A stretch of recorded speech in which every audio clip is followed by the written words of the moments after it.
নমস্কাৰ সো আজি ক্লাস 11 और আমি মাইক্रो ইকোনমিক্সৰ চাহিদা বিশ্লেষণ চেপ্টাৰটো লৈ পেলাই ডিসকাশন কৰিছিলো ডিমান্ড এনালাইসিস ক্লিয়াৰ সো যোৱা ক্লাছত আমি movement along the demand curve যত কনসেপ্ট আছিল expansion in demand contraction in demand চাহিদাৰ সম্প্ৰসাৰণ আৰু সংকোচন যেটো কনসেপ্ট চাহিদা ৰেখাডালৰ কি আছিল নিম্নগামী যেটো গতি আৰু ঊৰ্ধ্বগামী গতি নিম্নগামী যেটো গতি আছিল তাৰ নাম আছিল সম্প্ৰসাৰণ ঊৰ্ধ্বমুখী গতিটোৰ নাম আছিল সংকোচন ক্লিয়াৰ আৰু সেই সিচুৱেচন আমি এডাল চাহিদা ৰেখাতে আমি গতি কৰিছিলো ক্লিয়াৰ সম্প্ৰসাৰণ কনসেপ্টটো ডাউনৱাৰ্ডছ মুভমেন্ট আছিল আৰু কন্ট্ৰাকশন কনসেপ্টটো আপৱাৰ্ড মুভমেন্ট আছিল ক্লিয়াৰ আৰু that concept always related to the price of that concern goods okay so আজি আমি এটা নতুন টপিক লৈছো তাৰ লগত ৰিলেটেড ক্লিয়াৰ সো হেতু হৈছে শিফট ইন ডিমান্ড কাৰ্ভ যেটো আমি চেঞ্জ ইন ডিমান্ড বুলিও জানো ক্লিয়াৰ তেতিয়ালে বলা আমি হেতু লৈ পেলাই ডিসকাশন কৰো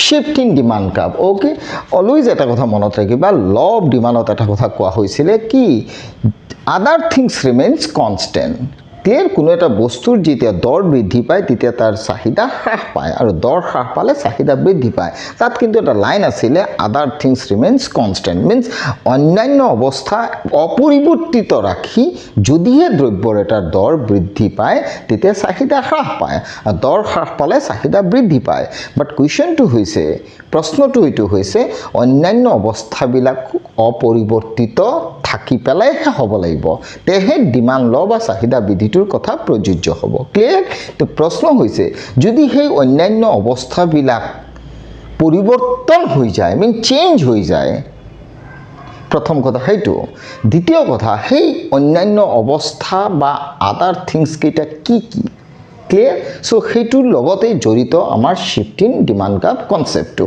মিন্স আদাৰ থিংছৰ লগত শিফট ইন ডিমান্ড কনসেপ্টটো ৰিলেট হৈ আছে এটা কোৱেশ্চন হৈছে হে আদাৰ থিংছ কেইটা কি কি ক্লিয়াৰ হে আদাৰ থিংছ কেইটা একেটা মই কেইটামান লিখিছো change in price of substitute goods change in income of the consumer হ'ব expectation of change in price in future change in population change in taste okay আৰু ওয়েদাৰ এইবিলাকো হ'ব পাৰে ক্লিয়াৰ সো এই উপাদান কেইটা বা এই ফ্যাক্টর কেইটাৰ যদি চেঞ্জ হয় তেতিয়া আমি কিন্তু definitely movement along the demand curve কনসেপ্টটো কইলে নহব ক্লিয়াৰ আমি তেতিয়া শিফট ইন ডিমান্ড কাৰ্ভ কনসেপ্টত যাব লাগিব ক্লিয়াৰ সিম্পলি ক'ব গলে শিফট ইন ডিমান্ড কাৰ্ভ কনসেপ্টৰ লগত সেই দ্ৰব্যটোৰ যেটো দ্ৰব্যৰ লগত আমি চাহিদাৰ সম্পৰ্ক দেখুৱাম সেই দ্ৰব্যটোৰ দৰৰ লগত জড়িত নহয় ক্লিয়াৰ দৰটো সেম থাকিব এই কিটা উপাদানৰ কাৰণে হয়তো ডিমান্ডৰ পৰিৱৰ্তন হ'ব পাৰে মিন চাহিদাৰ পৰিৱৰ্তন হ'ব मैं बोलना चाहता हूं शिफ्ट इन डिमांड कॉन्सेप्ट जो है ना शिफ्ट इन डिमांड का उसमें कोई कंसर्न गुड्स का प्राइस का बात नहीं आएगा उसमें प्राइस का सवाल ही नहीं है कोई गुड्स का मान लो ये चौक का प्राइस का सवाल नहीं आएगा डिमांड का जो चेंज होगा ना ये क्वांटिटी ये चीज़ का डिमांड का जो चेंज होगा अगर इंक्रीज भी हो सकता है डिमांड डिक्रीज भी हो सकता है लेकिन वो उसका प्राइस से इन्वॉल्व नहीं है तो डिमांड का जो चेंज होगा ना कोई पर्टिकुलर गुड्स का वो किस लिए होगा तब ये चीज़ आएगा मतलब ये सब कारण के लिए ही डिमांड का चेंज होगा ताकि शिफ्ट इन डिमांड कॉन्सेप्ट आ जाए लेकिन वही चीज़ का प्राइस का इसमें कोई रिलेशन नहीं है इसलिए शायद शिफ्ट इन डिमांड का कॉन्सेप्ट में क्या होता है वही कंसर्न गुड्स का प्राइस रिमेन्स फिक्स्ड पकड़ना पड़ता है क्लियर लेकिन डिमांड का चेंज होगा वो किस लिए होगा ये सब कारण के लिए होगा और ये सब कारण को एक साथ हम लोग अदर फैक्टर्स की भी बोल सकते हैं क्लियर तो ये जो कारण मैंने लिखा ना change in price of substitute goods change in income expectation of change in price in future change in population change in taste clear तो ये सब कारण के लिए मैं दो एक कारण डायग्राम में बोलूँगा तो ये सब कारण के लिए डिमांड कर्व का जो कॉन्सेप्ट है ना वो राइटवर्ड शिफ्ट और लेफ्टवर्ड शिफ्ट का बात आता है क्लियर तो फाइनली डिमांड कर्व कॉन्सेप्ट में डिमांड कर्व का जो शिफ्टिंग कॉन्सेप्ट वो डायग्राम में देखो और ये सब पॉइंट हम थोड़ा थोड़ा बोलते जाएंगे क्लियर जब डायग्राम एक्सप्लेन करना है क्लियर तो अभी डायग्राम में ये चीज़ आएगा shift in demand curve concept में ये चीज़ आएगा मान लो this is what x axis, this is y axis. Okay, so x axis में तुम वो गुड्स पकड़ लो, वो गुड्स पकड़ लो, वाई एक्सिस में प्राइस। क्लियर? वाई एक्सिस में प्राइस। क्लियर? अभी मान लो कोई एक चीज़ का प्राइस OP1, तब मान लो वो चीज़ का डिमांड हो गया तुम्हारा OQ1, मीन्स ये प्राइस में demand OQ1। In that situation this is your what? Demand curve. Okay, so this is demand curve D। So this is your original demand curve and this point represent A। Clear? So A point में दिखा गया जब price OP1 था तब demand OQ1। Clear? अभी now question है, यही price में कभी तुम्हारा डिमांड बढ़ भी सकता है, यही प्राइस में तुम्हारा कभी डिमांड घट भी सकता है। तुम बोलोगे इसका कारण क्या? तब मैं बोलूँगा कारण जो मैंने लिखा था वो, change in the price of substitute goods, change in population, change in taste, change in the income of the consumer। Clear? And price change का कॉन्सेप्ट जो फ्यूचर एक्सपेक्टेशन के साथ इन्वॉल्व है। क्लियर? क्लियर? तो अभी मान लो ये प्राइस में तुम पहले चीज़ को डिमांड किया था इतना, लेकिन वही प्राइस में जो प्राइस था वही प्राइस में तुमने डिमांड किया अभी मान लो इतना, मतलब डिमांड बढ़ गया, डिमांड बढ़ के Q2 हो गया। ये जो तुम्हारा डिमांड बढ़ा ना इस पॉइंट से इधर इतना तक, ये जो डिमांड बढ़ा ना इतना, this is nothing but increase in demand. ध्यान देना, what? Increase in demand. Clear? और इंक्रीज इन डिमांड में डिमांड का डेफिनेटली क्या होगा? राइटवर्ड पैरेलली शिफ्ट होगा। क्लियर? अच्छा नहीं हुआ, डिमांड का राइटवर्ड पैरेलली शिफ्ट होगा। Clear? So this is demand curve. Okay, so demand curve rightward shift हुआ। क्लियर? अभी कभी कभी ऐसा भी हो सकता है प्राइस फिक्स्ड में तुम्हारा डिमांड घट गया। क्लियर? डिमांड घटने के कारण ये हो गया, तुम्हारा डिमांड हो गया Q3। अभी डिमांड इधर आ गया, ये मान लो B पॉइंट, ये मान लो C पॉइंट। क्लियर? तो डिमांड कर्व डेफिनेटली क्या होगा? लेफ्टवर्ड शिफ्ट हो जाएगा। Clear? So demand curve leftward shift हो जाएगा। ये जो डिमांड लेफ्टवर्ड शिफ्ट हुआ ना, this is what point? This is what point? C point. Clear? So A to B is nothing but increase in demand, A to C nothing but decrease in demand. Clear? मतलब A to B ये जो concept हुआ ना, this is nothing but what? इसको बोलता है increase in demand. Okay, और ये जो इधर शिफ्ट हुआ, ये जो A to C जो शिफ्ट हुआ ना, इधर शिफ्ट हुआ, this is what? Decrease. Okay, decrease in demand. मतलब शिफ्ट इन डिमांड का कंसेप्ट में दो कंसेप्ट फिर तुमको दिखा गया इधर। एक तो हो गया इंक्रीज इन डिमांड, दूसरा हो गया decrease in demand. Increase in demand concept में demand curve shifted rightward. Okay, decrease in demand में demand curve shifted leftward. Okay, so increase and decrease concept related to shift in demand curve, but expansion and contraction relates to the movement along the demand curve. Clear? So movement along the demand curve के साथ contraction expansion relate है, लेकिन increase and decrease in demand relates to the shift in demand curve. Clear? So increase होगा तो demand curve rightward shift होगा, decrease होगा तो demand curve leftward shift होगा। क्लियर? अभी ये जो इंक्रीज एंड डिक्रीज डिमांड हुआ ना, इसका कारण क्या है? यही तो मेन पॉइंट है। इसका कारण वही है, क्या? ये प्राइस नहीं है।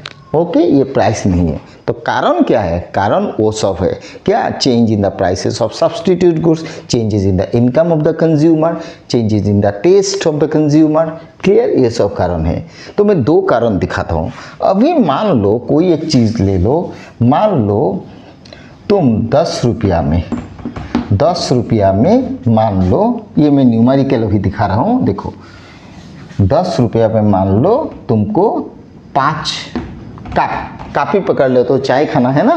क्लियर? सो 10 रुपया में तुम 5 कप चाय पी रहे हो, मतलब डेली लाइफ में तुमको 5 कप चाय चाहिए।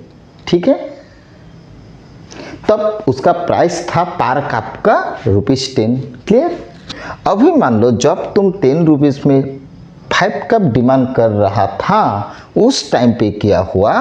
प्राइस इसका 10 ही है, लेकिन तुम वो चीज़ 7 कप कर दिया। इसका मतलब ये हुआ, तुम जब 5 कप चाय का डिमांड कर रहा था तब शायद तुम और 4 कप कॉफ़ी भी पी रहा था। क्लियर? लेकिन उस टाइम पे क्या हुआ, कॉफ़ी का प्राइस इतना बढ़ गया इसलिए तुमको कॉफ़ी को घटाना पड़ा।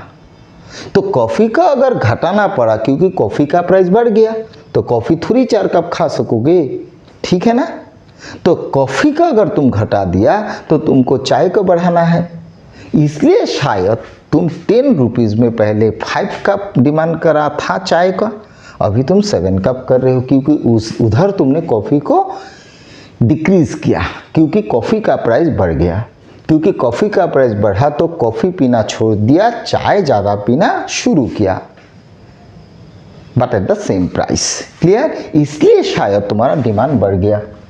क्लियर? रिपीट कर रहा हूँ, 10 रुपया में तुम्हारा चाय का डिमांड था 5 कप, तब कॉफ़ी का डिमांड था 4 कप।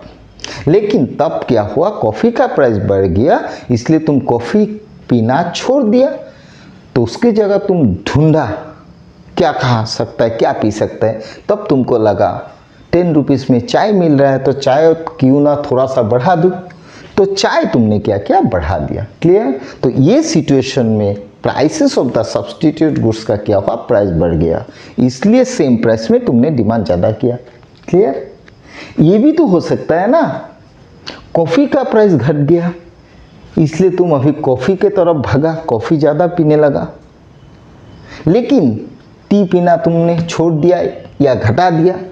तो कॉफ़ी का प्राइस अगर घट जाएगा means in that situation price of coffee is cheaper, तो तुम कॉफ़ी ज़्यादा पियोगे, और अगर कॉफ़ी ज़्यादा पियोगे ना तो चाय कम पियोगे, इसलिए चाय का डिमांड घट जाएगा। क्लियर? सो कॉफ़ी का प्राइस बढ़ जाएगा तो चाय का डिमांड बढ़ेगा, कॉफ़ी का प्राइस घटेगा तो चाय का डिमांड घटेगा। क्योंकि चाय डिमांड इसलिए किया क्योंकि कॉफ़ी तुमने डिमांड कम किया, और इधर अगर चाय तुमने कम डिमांड किया इसका मतलब कॉफ़ी का डिमांड ज़्यादा किया। ये जो मैंने कॉन्सेप्ट बोला ना, ये हो गया changes in the prices of substitute goods. Clear? So इसलिए डिमांड का हो सकता है राइटवर्ड शिफ्ट, हो सकता है लेफ्टवर्ड शिफ्ट। क्लियर हो गया। नेक्स्ट एक चीज़ पकड़ लो, मान लो तुम्हारा इनकम पहले जितना था तब तुम 5 कप चाय पिया था, लेकिन अभी तुम्हारा इनकम अगर ज़्यादा बढ़ रहा है तो तुम सोचोगे, प्राइस को इग्नोर करोगे, है ना, क्योंकि इनकम ज़्यादा हो रहा है। क्लियर? तो इनकम अगर तुम्हारा ज़्यादा हो रहा है तो तुम सोचोगे 10 रुपया में पहले 5 कप पी रहा था, अभी 10 कप भी पी सकता है क्योंकि इनकम इतना हो रहा है। तो क्या करोगे, तुम उसका डिमांड बढ़ाओगे। लेकिन 10 रुपया में 5 कप तुम जब पी रहा था उस टाइम पे अगर तुम्हारा इनकम अगर घट जाता तब तुम सोचता क्या, चाय पीना थोड़ा सा कमा देता है, तो चाय तुम कमाओगे। इसका मतलब यह हुआ इनकम बढ़ेगा तो डिमांड बढ़ेगा, इनकम घटेगा तो डिमांड घटेगा at the same price. Clear? तो ये प्राइस के वजह से नहीं हुआ, किसके वजह से ये चीज़ हुआ, इनकम के वजह से हुआ। क्लियर? उस हिसाब से मान लो प्राइस वही है, तुम 5 कप चाय पी रहा था पहले, लेकिन मान लो तुम्हारा फैमिली में अभी घर में पॉपुलेशन बढ़ गया, मेंबर बढ़ गया, 5 कप चाय की जगह अभी चाय ज़्यादा चाहिए, तो डेफिनेटली सेम प्राइस में तुम डिमांड ज़्यादा करोगे। अगर पॉपुलेशन घट जाएगा तो सेम प्राइस में तुम डिमांड कम करोगे, है ना। क्लियर? तो पॉपुलेशन भी एक फैक्टर हो सकता है, क्या, इंक्रीज इन डिमांड और डिक्रीज इन डिमांड। क्लियर?